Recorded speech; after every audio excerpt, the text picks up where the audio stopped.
بسم اللہ الرحمن الرحیم۔ السلام علیکم ورحمۃ اللہ وبرکاتہ۔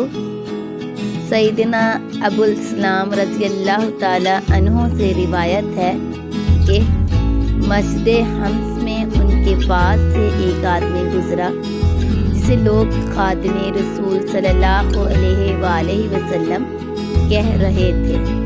اس نے کہا کہ میں نے رسول اللہ صلی اللہ علیہ وآلہ وسلم سے سنا، آپ صلی اللہ علیہ وآلہ وسلم فرما رہے تھے۔ یہاں پہ ایک قابل غور بات پلیز پہلے سن لیجئے۔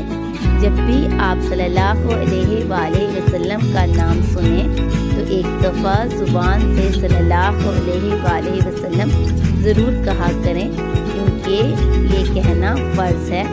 آپ صلی اللہ علیہ وآلہ وسلم نے فرمایا، جو شخص یہ دعا صبح و شام پڑھے گا، اللہ تعالیٰ کا اس پر یہ حق ہو جاتا ہے کہ وہ اس سے راضی ہو جائے۔